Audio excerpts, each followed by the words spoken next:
Metro রেলের ভাড়া নিয়ে নানা মহলে আলোচনা হলেও এখনও খসড়া চূড়ান্ত করেনি কর্তৃপক্ষ। জনগণের সামর্থ্য বিবেচনায় 3টি প্রস্তাবনা তৈরি করে এ সপ্তাহেই মন্ত্রণালয়ে দেয়া হবে বলে জানিয়েছেন প্রকল্প পরিচালক। এদিকে ডিসেম্বরেই দৃশ্যমান হবে মেট্রো রেলের পূর্ণাঙ্গ স্টেশন। দ্রুত এগুচ্ছে উত্তরা থেকে আগারগাঁও পর্যন্ত প্রথম 9টি স্টেশনের শেড নির্মাণের কাজ। যেন পাখির চোখে স্বপ্ন দেখা। উত্তরা থেকে শুরু হয়ে শেষ হবে কমলাপুরে। এরই মধ্যে ভায়াডাক্ট উঠে গেছে উত্তরা থেকে মিরপুর হয়ে আগারগাঁও, ফার্মগেট হয়ে কাউরান বাজার, সেখান থেকে বাংলা মোটর, শাহবাগ, টিএসসি হয়ে দোয়েল চত্বর। যদিও কর্তৃপক্ষের প্রাথমিক পরিকল্পনায় বাণিজ্যিক কার্যক্রমে যাত্রা শুরু হতে পারে উত্তরা থেকে আগারগাঁও, সেই লক্ষ্যেই অনেক দূর এগিয়েছে এই অংশের কাজ। শতকরা হিসাবে যা 86.08%। রেল লাইন তো বসে গেছে বহু আগে, চলছে ইলেকট্রিক, মেকানিক্যাল আর স্টেশন নির্মাণের কাজ। উত্তরা থেকে প্রথম 5টি স্টেশনে ছাদের শেড নির্মাণ শতভাগ শেষ। এই মুহূর্তে উপর থেকে উকি দিলেই চোখে পড়ে 5 আর 6 নাম্বার স্টেশনে বসানো হচ্ছে শেড। আসছে মাসের প্রথম সপ্তাহেই এই কাজের পালা শেষ করার প্রত্যাশা কর্তৃপক্ষের। এগিয়েছে মতিঝিল থেকে কমলাপুরের বর্ধিতাংশের কাজও। কমলাপুর এক্সটেনশন বলছি, সেটার আমাদের প্রাথমিক যতগুলো কাজ ছিল সেই কাজগুলো কিন্তু আমরা ইতিমধ্যে শেষ করেছে। তার সাথে সাথে এটার যে বেসিক ডিজাইন এটাও আমরা শেষ করেছি। এখন আমরা ডিটেইল ডিজাইনের একদম শেষ পর্যায়ে আমরা আছি। এদিকে মেট্রো রেলের ভাড়া নিয়ে নানা মহলে নানা কথা ছড়ালেও ডিএমটিসিএল এখনো তা চূড়ান্ত করেনি। প্রকল্পের ব্যবস্থাপনা পরিচালক বলছেন, কয়েকটি ধাপে দেয়া হবে প্রস্তাবনা, এই সপ্তাহেই জমা পড়বে সংশ্লিষ্ট দপ্তরে। প্রস্তাবগুলো যে আছে না, অপশন থাকবে, অপশন 1, অপশন 2, অপশন 3। সেখানে হয়তো এরকম চিন্তা করা হবে যে না, আমরা কোনো কিছুই চিন্তা করব না, প্রফিটেবলি একটা এমআরটি লাইন চলবে। আরেকটা জায়গায় হয়তো দেখা হবে যে না, জনগণের যে সামর্থ্যটা আছে, সক্ষমতা আছে, এই সক্ষমতাটাও বিবেচনা করতে হবে। আরেকটা মডেলে আমরা হয়তো এইভাবে তৈরি করছি যে জনগণের সক্ষমতা, তার সাথে সাথে যাতে আমরা সার্ভাইভ করতে পারি। প্রকল্পের সার্বিক অগ্রগতি 72%। রাজধানীবাসীর কাছে এক স্বপ্নের নাম মেট্রো রেল। সেই স্বপ্ন একটু একটু করে ধরা দিচ্ছে বাস্তবের সীমারেখায়। কর্তৃপক্ষ তাদের কথা রাখতে পারলে আগামী বছরই হয়তো এই মেট্রো রেলে চড়েই যাতায়াত শুরু করতে পারবে নগরবাসী। রাশেদ লিমন, সময় সংবাদ, ঢাকা। পদ্মা সেতুর 2 প্রান্তে রেল লিংক প্রকল্পে রাজধানী ঢাকাকেও যুক্ত করতে কাজ চলছে পুরোদমে। কর্তৃপক্ষ জানিয়েছে, ঢাকা থেকে পদ্মা সেতু অতিক্রম করে সরাসরি রেল চালুর বিষয়ে গুরুত্ব দেওয়া হচ্ছে। আগামী বছরের ডিসেম্বরে কাজ শেষের আশা। পদ্মা সেতুর রেল লিংক প্রকল্পে বিশেষ গুরুত্ব দেয়া হচ্ছে ঢাকাকে। সেতুর 2 প্রান্তে এই রেল লিংক প্রকল্পে রাজধানীকে যুক্ত করে রেল সার্ভিস চালু করা গেলেই প্রকৃত সেবা পাওয়া যাবে বলে মনে করছেন সংশ্লিষ্টরা। তাই মাওয়া ভাঙ্গা রেলপথ তৈরির সাথে ঢাকা মাওয়া রেলপথ অংশও মান ঠিক রেখে সম্পন্ন করতে সারাক্ষণ কাজ চলছে। কর্তৃপক্ষ জানিয়েছে, ঢাকা থেকে মাওয়া অংশের অগ্রগতি এখন প্রায় 45%, আর মাওয়া থেকে ভাঙ্গার অগ্রগতি 73%-এর বেশি। ঢাকা থেকে যশোর পর্যন্ত 172 কিলোমিটার দীর্ঘ এই রেলপথ প্রকল্পের মেয়াদ 2024 সাল পর্যন্ত হলেও ঢাকা থেকে পদ্মা সেতু হয়ে ভাঙ্গা পর্যন্ত রেল নেটওয়ার্ক 2022 সালের মধ্যে চালু করার লক্ষ্যে চলছে কর্মযজ্ঞ। স্টেশনের কাজ অনেকটা শেষের পথে, শুধু আমাদের সাসপেন্ডেড প্ল্যাটফর্মের আমরা ফাউন্ডেশন করছি। ফাউন্ডেশন করে ওইদিকে আমাদের পিছনে অলরেডি মেন প্ল্যাটফর্মে কাজ শুরু হয়েছে। স্টেশন বিল্ডিং আছে, গ্যাংঘাট আছে এবং রেল স্টেশন হবে। এখানে মানসম্মতভাবে কাজটা শেষ করা যায়, এই জন্য আমরা সার্বক্ষণিক চেষ্টা করতেছি। রেল সংযোগ সেতুতে পাথরবিহীন রেল লাইন সহ তৈরি হচ্ছে অত্যাধুনিক রেল স্টেশনও। দায়িত্বশীলরা জানিয়েছেন, ঢাকা থেকে পদ্মা সেতু অতিক্রম করে সরাসরি রেল সেতুর বিষয়ে গুরুত্ব দেওয়া হচ্ছে। পদ্মা সেতুটা যেটা হলে আমরা একসাথে করতে চাচ্ছি, যদি না হয় তাহলে পদ্মা সেতুটা হওয়ার পরে বাকিটা আমরা ঠিক করে নেব। 22 সালের ডিসেম্বরের মধ্যে যাতে ঢাকা থেকে ভাঙ্গা পর্যন্ত আমরা পরিচালনা করতে পারি, সেই পরিকল্পনা। এই প্রকল্পের নির্মাণ প্রতিষ্ঠান চায়না রেলওয়ে ইঞ্জিনিয়ারিং কর্পোরেশন। নির্মাণ পরামর্শক হিসাবে কাজ করছে বাংলাদেশ সেনাবাহিনী। রাজধানী ঢাকা থেকে ফরিদপুরের ভাঙ্গা পর্যন্ত 77 কিলোমিটার জুড়ে রেল নেটওয়ার্ক তৈরিতে চলছে এমন কর্মযজ্ঞ। সময় সংবাদ, মুন্সিগঞ্জ। সীমিত সম্পদ দিয়ে বিশ্ব সম্প্রদায়ের উন্নয়নে কাজ করতে চায় বাংলাদেশ। প্রথমবারের মতো সৃজনশীল অর্থনীতিতে বঙ্গবন্ধু ইউনেস্কো আন্তর্জাতিক পুরস্কার তুলে দিয়ে একথা বলেন প্রধানমন্ত্রী শেখ হাসিনা। নিজ হাতে উগান্ডার বিজয়ী উদ্যোক্তা প্রতিষ্ঠান মোটিভ ক্রিয়েশনসের হাতে পুরস্কার তুলে দেন তিনি। বৃহস্পতিবার রাতে ইউনেস্কোর সদর দপ্তরে বর্ণাঢ্য আয়োজনে এ পুরস্কার তুলে দেওয়া হয়। ফ্রান্স থেকে আরও জানাচ্ছেন লুৎফুর রহমান বাবু। শেখ মুজিবুর রহমান।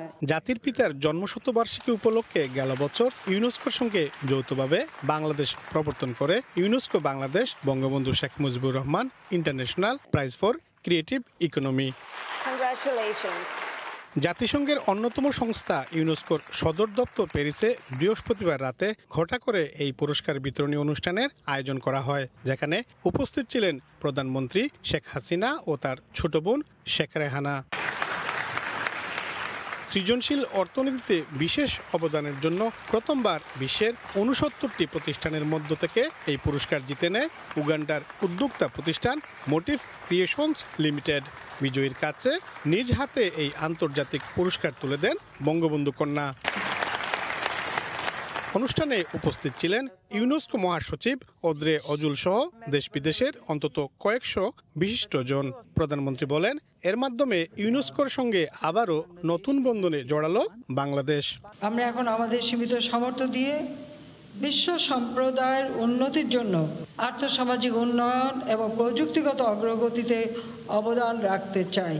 তিনি জানান, যুবকদের অগ্রাধিকার দিয়ে ইউনেস্কোর অবদান আরও সম্প্রসারিত করবে এই পুরস্কার। আমরা বিশ্বাস করি যে সৃজনশীল অর্থনীতিতে বিনিয়োগের ফলে আর্থসামাজিক উন্নয়ন এবং প্রযুক্তিগত অগ্রগতির সম্মিলিত লক্ষ্য পূরণ সম্ভব। প্রতি ২ বছর পরপর এই পুরস্কার দেয়া হবে। সম্মানের পাশাপাশি বিজয়ীকে দেয়া হবে $৫০,০০০। প্রথমবারের মতো আন্তর্জাতিক কোনো পরিমণ্ডলে জাতির জনক বঙ্গবন্ধু শেখ মুজিবুর রহমানের নামে প্রবর্তিত পুরস্কার তুলে দিলেন তারই কন্যা প্রধানমন্ত্রী শেখ হাসিনা। এ সময় প্রধানমন্ত্রী তার ভাষণে বাঙালি জাতির স্বাধীনতা সংগ্রামের যে স্বপ্ন রচনা করে গেছিলেন জাতির জনক বঙ্গবন্ধু শেখ মুজিবুর রহমান, তিনি তা তুলে ধরেন। প্যারিসের ইউনেস্কো সদর দপ্তরের সামনে থেকে মোহাম্মদ লুৎফুর রহমান বাবু, সময় সংবাদ। শীঘ্রই সমাধান না করলে রোহিঙ্গা সংকট শুধু বাংলাদেশ নয়, সীমান্ত পেরিয়ে তা আঞ্চলিক নিরাপত্তার ক্ষেত্রেও ঝুঁকি বাড়াবে বলে আবারও শঙ্কা প্রকাশ করেছেন প্রধানমন্ত্রী শেখ হাসিনা। বৃহস্পতিবার রাতে ফ্রান্সে প্যারিস পিস ফোরামের আয়োজনে বক্তব্যে তিনি বিশ্ব সম্প্রদায়কে রোহিঙ্গা সংকট মোকাবেলায় আরও কার্যকর ভূমিকা রাখার আহ্বান জানান। দেবাশিস রায়ের রিপোর্ট। রাষ্ট্রীয় আমন্ত্রণে ফ্রান্সে গিয়ে দ্বিপক্ষীয় আনুষ্ঠানিকতার পাশাপাশি প্রধানমন্ত্রী শেখ হাসিনা একের পর এক অংশ নিচ্ছেন বেশ কয়েকটি আন্তর্জাতিক অনুষ্ঠানেও। ফ্রান্স সফরের তৃতীয় দিনে অন্যান্য কর্মসূচির ফাঁকে বাংলাদেশের সরকার প্রধান আমন্ত্রিত ছিলেন ফ্রান্সের অলাভজনক থিঙ্ক ট্যাঙ্ক সংস্থা প্যারিস পিস ফোরামের চতুর্থ আসরে। প্যারিসের লা ভিলেটের গ্র্যান্ড হলে বিশেষ এই আয়োজনে হাজির হয়েছিলেন যুক্তরাষ্ট্রের ভাইস প্রেসিডেন্ট কামালা হ্যারিস, ফ্রান্সের প্রেসিডেন্ট ইমানুয়েল ম্যাক্রো এবং নাইজেরিয়ার প্রেসিডেন্ট মুহাম্মাদু বুহারি। নিরাপত্তা পরিষদের স্থায়ী 2 সদস্য দেশ যুক্তরাষ্ট্র ও ফ্রান্সের শীর্ষ নেতাদের সামনে প্রধানমন্ত্রী আবারও তুললেন রোহিঙ্গা প্রসঙ্গ। তিনি বলেন, এই সংকট সীমান্ত পেরিয়ে বাইরে ছড়ানোর বিপজ্জনক ইঙ্গিত পাওয়া যাচ্ছে। The world must act seriously to make sure that those people can go back to Myanmar soon. Otherwise, security risks from the crisis will not just remain confined within our borders. We already see signs of that. যে কোনো ধরনের সন্ত্রাসের বিরুদ্ধে বাংলাদেশের zero tolerance নীতি তুলে ধরে শেখ হাসিনা জানান, মহামারীর ধাক্কা সামলে আন্তর্জাতিক শান্তি কূটনীতির দিকে এগোতে হবে বিশ্বকে। We vote a zero tolerance approach to all forms of terrorism. In Indo-Pacific region must be an area of peace and prosperity. এর আগে বৃহস্পতিবার বিকেলে ইউনেস্কোর 41তম সাধারণ অধিবেশনে যোগ দিয়ে বক্তব্য রাখেন প্রধানমন্ত্রী। তিনি জানান, অনলাইন শিক্ষা পদ্ধতি সার্বজনীন করতে ইউনেস্কোকে দৃঢ় ভূমিকা রাখতে হবে। I call upon to declare remote learning and online education as a global public good. মহামারী পরবর্তী সময়ে ঝরে পড়া শিক্ষার্থীদের শিক্ষা জীবন আবারও স্বাভাবিক করতে সংস্থাটিকে নতুন করে ভাববার আহ্বানও জানান প্রধানমন্ত্রী শেখ হাসিনা। দেবাশিস রায়, সময় সংবাদ। আওয়ামী যুবলীগের প্রতিষ্ঠাবার্ষিকীর শোভাযাত্রায় কেন্দ্রীয় নেতাদের সামনেই সংঘর্ষে জড়ালো ওয়ার্ডের নেতাকর্মীরা। ৪৯তম প্রতিষ্ঠাবার্ষিকী উপলক্ষে সকালে রাজধানীর সোহরাওয়ার্দী উদ্যান থেকে বর্ণাঢ্য শোভাযাত্রা বের করে সংগঠনটি। ধানমন্ডি যাওয়ার পথে কয়েকটি স্থানে সংঘর্ষে জড়ায় তারা। এর আগে ৪৯তম প্রতিষ্ঠাবার্ষিকী উপলক্ষে শুক্রবার ঐতিহাসিক সোহরাওয়ার্দী উদ্যানের সামনে থেকে বর্ণাঢ্য শোভাযাত্রা বের করে আওয়ামী যুবলীগ। ব্যানার, ফেস্টুন সহ বর্ণিল সাজে অংশ নেন ঢাকা মহানগর, উত্তর ও দক্ষিণ যুবলীগ সহ বিভিন্ন থানা ওয়ার্ডের নেতাকর্মীরা। শোভাযাত্রায় অংশ নিয়ে মানুষের সব বিপদে পাশে থাকার প্রত্যয় জানান নেতাকর্মীরা। স্বাধীনতা বিরোধী অপশক্তির সব ষড়যন্ত্র দেশবাসীকে নিয়ে মোকাবিলার ডাক দেন তারা। করোনায় কালীন সময়ে যুবলীগের সম্মানিত চেয়ারম্যান এবং সাধারণ সম্পাদকের নির্দেশে আমরা সবসময় অসহায় কর্মহীন ভাই বোনদের পাশে ছিলাম। যুবলীগের একটি ইতিবাচক পরিবর্তন হয়েছে 2019 সালের কাউন্সিলের মাধ্যমে। যুবলীগ এখন ইতিবাচক রাজনীতির প্রবর্তক, ইতিবাচক রাজনীতি করছে। ঘরে ঘরে খাবার পৌঁছে দিয়েছি, রোজার মাসে ইফতার পৌঁছে দিয়েছি, গৃহহীনদের মাঝে গৃহ বিতরণ করছি। এই বাংলাদেশ আওয়ামী যুবলীগ সংগঠন হিসেবে একমাত্র সংগঠন যারা গৃহহীনদেরকে ঘর পৌঁছে দিয়েছে সরকারের বাইরে সংগঠন হিসাবে। শোভাযাত্রার নেতৃত্ব দেন দলের চেয়ারম্যান শেখ ফজলে শামস পরশ। এ সময় দেশ গঠনের ন্যায় ও মেধাভিত্তিক যুব নেতৃত্ব গড়ে তোলার আহ্বান জানান তিনি। একটা ধর্মনিরপেক্ষ প্রগতিশীল সমাজ এবং মেধাভিত্তিক সমাজ, ন্যায়পরায়ণ সমাজ গঠনে আমরা প্রতিজ্ঞাবদ্ধ। 1972 সালের 11ই নভেম্বর শেখ ফজলুল হক মনির নেতৃত্বে গঠিত যুবলীগের সব নেতাকর্মীকে বঙ্গবন্ধুর আদর্শে দেশ ও মানুষের কল্যাণে কাজ করার অঙ্গীকার জানান নেতাকর্মীরা। ওবায়দুল্লাহ মামুন, সময় সংবাদ, ঢাকা। আওয়ামী লীগের সাধারণ সম্পাদক ওবায়দুল কাদের বলেছেন, স্বতঃস্ফূর্ত ও উৎসবমুখর পরিবেশে দ্বিতীয় দফা ইউনিয়ন পরিষদ নির্বাচন অনুষ্ঠিত হয়েছে। সকালে তার সরকারি বাসভবনে সাংবাদিকদের ব্রিফিং করেন তিনি। এ সময় কয়েকটি জায়গায় হতাহতের ঘটনায় দুঃখ প্রকাশ করেন তিনি। 65 থেকে 70% ভোটারের উপস্থিতিতে স্বতঃস্ফূর্ত এবং উৎসবমুখর পরিবেশে গতকাল অনুষ্ঠিত দ্বিতীয় দফা ইউনিয়ন পরিষদ নির্বাচনে বিভিন্ন স্থানে কিছু প্রাণহানির ঘটনা ঘটেছে, অনেকেই আহত হয়েছেন। এই হতাহতের ঘটনা অত্যন্ত দুঃখজনক। পরবর্তী ধাপে নির্বাচন যাতে এমন অনাকাঙ্ক্ষিত পরিস্থিতির সৃষ্টি না হয় সেদিকে সকলকে সতর্ক থাকতে হবে। সহিংসতা নিয়ে নির্বাচন কমিশনের বক্তব্যই প্রমাণ করে বর্তমান কমিশন নির্বাচন ব্যবস্থাকে ধ্বংস করে দিয়েছে। এ কথা বলেছেন বিএনপি মহাসচিব মির্জা ফখরুল ইসলাম আলমগীর। সকালে জাতীয় প্রেস ক্লাবে এক অনুষ্ঠানে তিনি বক্তব্য দেন। নির্বাচন কমিশন বলছে যে খুব সুষ্ঠু অবাধ নির্বাচন হয়েছে, ওই যেটা আপনার সংঘর্ষ হয় এর দায় দায়িত্ব আমাদের না। এই বাংলাদেশি নির্বাচন ব্যবস্থাকে তিনি ধ্বংস করলেন এবং নির্বাচনের যে চিন্তা ভাবনা নিয়ে আমরা আপনার স্বপ্ন দেখি সেটাকে সব থেকে ধূলিসাৎ করে দিই। এই যে দেখুন 15ই আগস্ট কে ঘটিয়েছে? আওয়ামী লীগের নেতা খন্দকার মুস্তাকের নেতৃত্বে আওয়ামী লীগ ঘটিয়েছে। এটা ইতিহাস। আর দোষারোপ করেন কাকে? এই জিয়াউর রহমান সাহেবকে। দ্বিতীয় ধাপের ইউপি নির্বাচনের দিন সহিংসতায় প্রাণহানির ঘটনায় দুঃখ প্রকাশ করেছেন আওয়ামী লীগ সাধারণ সম্পাদক ওবায়দুল কাদের। পরবর্তীতে এমন ঘটনা এড়ানোর জন্য সংশ্লিষ্ট সব পক্ষকে সতর্ক থাকার নির্দেশ দেন তিনি। সকালে তার সরকারি বাসভবনে সাংবাদিকদের ব্রিফিং করেন ওবায়দুল কাদের। 65 থেকে 70% ভোটারের উপস্থিতিতে স্বতঃস্ফূর্ত এবং উৎসবমুখর পরিবেশে গতকাল অনুষ্ঠিত দ্বিতীয় দফা ইউনিয়ন পরিষদ নির্বাচনে বিভিন্ন স্থানে কিছু প্রাণহানির ঘটনা ঘটেছে, অনেকেই আহত হয়েছেন। এই হতাহতের ঘটনা অত্যন্ত দুঃখজনক। পরবর্তী ধাপে নির্বাচন যাতে এমন অনাকাঙ্ক্ষিত পরিস্থিতির সৃষ্টি না হয় সেদিকে সকলকে সতর্ক থাকতে হবে। টঙ্গী ব্রিজের কিছু অংশ ভেঙে পড়ায় আবদুল্লাপুর পর্যন্ত দীর্ঘ যানজটের সৃষ্টি হয়। এতে দিনভর চরম ভোগান্তিতে পড়েন যাত্রীরা। এদিকে তীব্র যানজট থাকায় বিমানবন্দরগামী যাত্রীদের অতিরিক্ত সময় হাতে নিয়ে বের হওয়ার পরামর্শ দিয়েছে আর্মড পুলিশ ব্যাটালিয়ন। ধসে পড়েছে টঙ্গী ব্রিজের স্ল্যাব, ভেঙে গর্ত সৃষ্টি হয়েছে মাঝখানে। মঙ্গলবার রাতে ব্রিজটি ক্ষতিগ্রস্ত হওয়ায় সেখানে বন্ধ করে দেয়া হয় সব ধরনের যান চলাচল। এরপর থেকেই যানবাহন ও যাত্রীদের দুর্ভোগ বাড়তে থাকে। সাপ্তাহিক ছুটির দিন শুক্রবারেও টঙ্গী থেকে চান্দনা চৌরাস্তা প্রায় 12 কিলোমিটার সড়কে তীব্র যানজট সৃষ্টি হয়। ঘন্টার পর ঘন্টা যাত্রীরা আটকে থেকে অবশেষে পায়ে হেঁটে গন্তব্যস্থলে যাত্রা করে। কোনো জায়গায় মনে করুন কোনো খালি নেই, কোনো রিক্সাও নাই যে আমরা কোনো কিছুতে আসবো। বড় রলি গেছে ইসের রোডের, ওটার চাক্কাটা ডাইভাই ফার্স্টে ভেঙে গেছে। এই যে স্ল্যাবের মধ্যে মনে করেন এই যে পিছলে যায়, চাকা স্লিপ করে, বৃষ্টির পানি হইলে হুন্ডার পড়ে যায়। তুরাগ নদের ওপর থাকা এই ব্রিজটি 1 সপ্তাহের মধ্যে সংস্কার করে যান চলাচল স্বাভাবিক করা হবে বলে জানিয়েছেন সেতু সচিব। এটা তো আগে থেকে বোঝা যায়নি, হওয়ার পরে এখন আমরা এটা মেরামত করার জন্য কাজ করতেছি। এটাতে সিমেন্ট দিয়ে স্ল্যাব তৈরি করে 1 সপ্তাহের মধ্যে এটা আবার চালু করে দেব।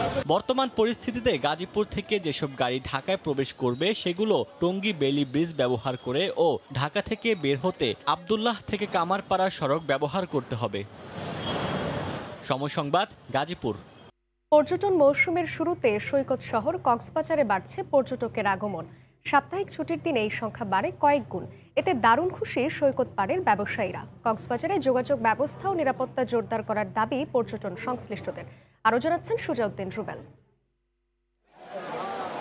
পর্যটন মৌসুমের শুরুতে বিশ্বের দীর্ঘতম সমুদ্র সৈকত কক্সবাজারে বাড়ছে পর্যটকের আগমন। প্রতিদিনই ভ্রমণ পিপাসুরা ছুটে বেড়াচ্ছেন পর্যটন স্পটগুলোতে। তবে সাপ্তাহিক ছুটির দিন হওয়ায় সৈকতে ভিড় বেশি। সমুদ্রে আমার প্রথম জীবনে আসা, এটার উপলব্ধি আলাদা। আমরা অনেক ভালো অনুভব করতেছি, আর এখন শীতের আওয়াজ, এই জন্য আসছি বাচ্চা নিয়ে ঘোরার জন্য। অনেক ভালো লাগতেছে, এসে খুব ভালো লাগতেছে। সবকিছু মিলে মনে হচ্ছে এটা হচ্ছে পারফেক্ট টাইম ফর ভ্যাকেশন। পর্যটকের আগমন বাড়ায় খুশি সৈকত পাড়ের ব্যবসায়ীরা। তাদের আশা এবারের পর্যটন মৌসুমটা ভালো কাটবে তাদের। আমাদের ব্যবসা বাণিজ্য এখন থেকে মৌসুম থেকে শুরু ভালো যাচ্ছে, সামনে আরো ভালো যাবে। লকডাউনের কারণে আমাদের ব্যবসাটা অনেক খারাপ গিয়েছে, কিন্তু আলহামদুলিল্লাহ এখন ভরপুর মানুষ চলতেছে। কক্সবাজারে রয়েছে 4.5 শতাধিক হোটেল, রিসোর্ট, গেস্ট হাউস ও কটেজ। তবে যোগাযোগ ব্যবস্থা ও নিরাপত্তা জোরদার করার দাবি পর্যটন সংশ্লিষ্টদের। আইন শৃঙ্খলার পরিস্থিতি এবং যদি যোগাযোগ ব্যবস্থাটা যদি আরেকটু ডেভেলপ হয়, তাহলে পর্যটকরা নির্বিঘ্নে তারা কক্সবাজার আসতে কিন্তু স্বাচ্ছন্দ্য বোধ করবে। তবে সেন্ট মার্টিনের জেটি সংস্কারের কারণে এখনো চালু হয়নি টেকনাফ সেন্ট মার্টিন পর্যটকবাহী জাহাজ চলাচল। তারপরও ট্রলারে করে ঝুঁকি নিয়ে সেন্ট মার্টিনে যাচ্ছেন পর্যটকরা। সুজাউদ্দিন রুবেল, সময় সংবাদ, কক্সবাজার। করোনার ধাক্কা কাটিয়ে রোববার থেকে শুরু হচ্ছে এসএসসি পরীক্ষা। প্রতি বেঞ্চে বসানো হবে 1 করে শিক্ষার্থী। এছাড়াও কেন্দ্রের বাইরে অভিভাবক জমায়েতে থাকবে কঠোরতা। শেষ পর্যন্ত পরীক্ষার আয়োজনে স্বস্তি অভিভাবকদের। ফেরদৌস লিপি রিপোর্ট। সীমিত পরিসরে সশরীরে ক্লাস, পরীক্ষা ও স্কুল উপস্থিতির মধ্য দিয়ে করোনাকালে 1.5 বছর ধরে ক্ষতিগ্রস্ত শিক্ষাজীবনকে স্বাভাবিক করতে সেপ্টেম্বরে খুলে দেওয়া হয় শিক্ষা প্রতিষ্ঠান। তবে স্কুলগুলোতে ছিল সামাজিক দূরত্ব ও স্বাস্থ্যবিধি পালনের কঠোরতা। এরই ধারাবাহিকতায় মহামারীর সংকটে দীর্ঘ বিরতিতে 14 নভেম্বর অনুষ্ঠিত হতে যাচ্ছে এসএসসি পরীক্ষা। করোনা সংক্রমণ মাথায় রেখে কেন্দ্রগুলোতে বিশেষ ব্যবস্থা নেওয়ার নির্দেশনা চট্টগ্রাম শিক্ষা বোর্ডের। এক্ষেত্রে প্রতি বেঞ্চে বসানো হবে 1 শিক্ষার্থী। কেন্দ্রের বাইরেও 1 শিক্ষার্থীর জন্য 1 অভিভাবক উপস্থিতি নিশ্চিতে নেওয়া হবে কঠোর ব্যবস্থা। এছাড়া শিক্ষা বোর্ডের আওতায় 60টি ভিজিলেন্স টিম কাজ করবে কেন্দ্রগুলোতে। আমাদের প্রথম কাজ হলো স্বাস্থ্যবিধি মানতে হবে। সম্মানিত অভিভাবকদেরকে আমরা বলেছি পরীক্ষা হলের বাইরে তারা যেন ভিড় না করে, কারণ ভিড় করলে সেখান থেকে সংক্রমণ ছড়াতে পারে। স্কুলগুলো বলছে ইতিমধ্যে স্বাস্থ্যবিধি মেনে ক্লাস নেওয়ার অভিজ্ঞতা পাবলিক পরীক্ষা নেওয়াকে সহজ করবে। আমার স্টুডেন্টদেরকেও আমি এভাবে পরীক্ষা নিরীক্ষা করে এ পর্যন্ত ঢুকিয়েছি, এবং পরীক্ষার্থী যারা আসবে তাদেরকেও এইভাবে আমি থার্মোমিটার দিয়ে পরীক্ষা নিরীক্ষা করে তাপমাত্রা মেপে ঢুকাবো। আর দ্রুত ফল প্রকাশ করে নতুন শিক্ষাবর্ষ শুরু করার দাবি অভিভাবক ও শিক্ষার্থীদের। 3টে বিষয় পরীক্ষা হবে, পড়ার জন্য পর্যাপ্ত টাইম পেয়েছি এবং প্রিপারেশন আলহামদুলিল্লাহ খুব ভালো। আশা করি পরীক্ষাটা খুব ভালোই হবে। চাই যে ভালোভাবে পরীক্ষাটা হয়ে যাক। এখন এরপর আমরা যেন কলেজে উঠে আমাদের কলেজের কার্যক্রমটা যেন শুরু হয়ে যাক। পিছিয়ে যাওয়াটা যেন কভার করে দেয় আমাদের এই প্রত্যাশা, যাতে পিছিয়ে না যায়। এবার চট্টগ্রাম শিক্ষা বোর্ডের অধীনে 1,61,138 জন পরীক্ষার্থী অংশ নেবে, যা গতবারের তুলনায় 17,048 জন বেশি। ফেরদৌস লিপি, সময় সংবাদ, চট্টগ্রাম। নতুন জীবন ফিরে পেয়েছে ইঞ্জিন বিকল হয়ে 6 দিন ধরে গভীর বঙ্গোপসাগরে ভাসতে থাকা মাছ ধরা ট্রলার খাজা আজমিরের 17 মাঝি মাল্লা। শেষ পর্যন্ত নৌবাহিনী জাহাজ অনুসন্ধান তাদের জীবিত উদ্ধার করে কুতুবদিয়ার বোট মালিকের কাছে হস্তান্তর করেছে। বিস্তারিত জানাচ্ছেন কমল দে। গত 5 নভেম্বর থেকে সাগরে ভাসছিল খাজা আজমির নামের এই ট্রলারটি। ওই দিনে মাছ ধরতে কুতুবদিয়া থেকে সাগরে যান জেলেরা, কিন্তু ভাগ্য সহায় হয়নি। মাঝপথে ট্রলারের ইঞ্জিন বিকল হয়ে যায়।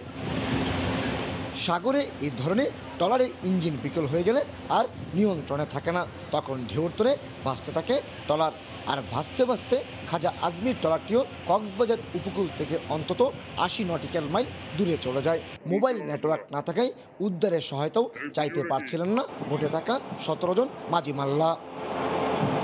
ইতিমধ্যে জাহাজে থাকা পানি এবং খাবারও শেষ হয়ে যায়। সবশেষ বৃহস্পতিবার বিভিন্ন সূত্রে খবর পেয়ে নিখোঁজ জেলেদের সন্ধানে সাগরে অভিযান শুরু করে নৌবাহিনীর জাহাজ অনুসন্ধান। টানা 12 ঘন্টার অভিযানে বোটসহ নিখোঁজদের সন্ধান পায় জাহাজটি। প্রথমে তাদের প্রয়োজনীয় খাবার এবং চিকিৎসা দিয়ে সহায়তা করেন নৌবাহিনীর সদস্যরা। সবশেষ শুক্রবার বিকেলে অপর একটি বোটের সহযোগিতায় ইঞ্জিন বিকল হয়ে পড়া খাজা আজমিরকে টেনে আনা হয় কুতুবদিয়া উপকূলে। তাৎক্ষণিকভাবে তাদের বোট মালিকের কাছে হস্তান্তর করা হয়। অনেকটা নতুন জীবন ফিরে পেয়ে উচ্ছ্বসিত 6 দিন ধরে সাগরে ভাসতে থাকা এই 17 জেলে। আর তাদের সবার গ্রামের বাড়ি কক্সবাজারের কুতুবদিয়ায়। কমল দে, সময় সংবাদ। নওগাঁয় হাটগুলোতে বেড়েছে আমন ধানের সরবরাহ। সপ্তাহ ব্যবধানে দামও বেড়েছে মন প্রতি 30 থেকে 40 টাকা। তবে এই দাম ধরে রাখতে সরকারের সাহায্য চাইলেন কৃষকরা। নওগাঁ থেকে আমার রকি রিপোর্ট, ক্যামেরায় ছিলেন রকিবুল ইসলাম। ভোর থেকেই নওগাঁর সরস্বতীপুর হাটে ধান বেচতে ভিড় করেন কৃষকরা। শুক্রবার সরবরাহ বাড়ায় বেচাকেনাও ছিল জমজমাট। সপ্তাহ ব্যবধানে এই হাটে ধানের দাম বেড়েছে মন প্রতি 30 থেকে 40 টাকা পর্যন্ত।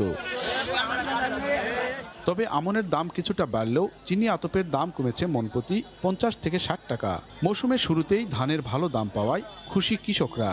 7 মণ ধান নিয়ে আসলাম, 1040 টাকা বিক্রি করেছি। এই বাজারটা যাতে থাকে আর কি। এই ধানের দাম এখন আছে, এই দাম যদি থাকে তাহলে কৃষকের কিছু পড়তে আসবে, না হলে পড়তে আসবে না। ফসলের উৎপাদন খরচ অনেক বেড়ে গেছে। ধানের বর্তমান বাজার মূল্য প্রায় 1200 থেকে 1500 টাকা থাকলে এটা কৃষকের জন্য লাভজনক। ব্যবসায়ীরা বলছেন মিল পর্যায়ে মজুদ নিশ্চিত করতে চড়া দামে ধান কিনতে হচ্ছে তাদের। স্বর্ণা 5 ধান কেনা হয়েছে 1020 থেকে 30 টাকা, কাটারি ধান কেনা হয়েছে 1300 টাকা। বাজার বর্তমান বেশি আছে, কৃষকেরা খুশি। মিনিকেট ধানের দাম 1260, 70, 80 থেকে 1300 পর্যন্ত। পুরাতন ধানের সরবরাহ কমে যাচ্ছে, নতুন ধানের আমদানি পর্যায়ক্রমে বাড়ছে। জেলায় ছোট বড় 750 মিল পরিচালনায় 1200 ব্যবসায়ী ধান চাল সংগ্রহ করে থাকেন। চলতি মৌসুমে অভ্যন্তরীণ বাজার থেকে 27 টাকা কেজিতে 3 লাখ মেট্রিক টন ধান ও 40 টাকা কেজিতে 5 লাখ মেট্রিক টন সিদ্ধ চাল কেনার ঘোষণা দিয়েছে সরকার। নওগাঁ সরস্বতীপুর ধানের হাট থেকে এম আর রকি, সময় সংবাদ।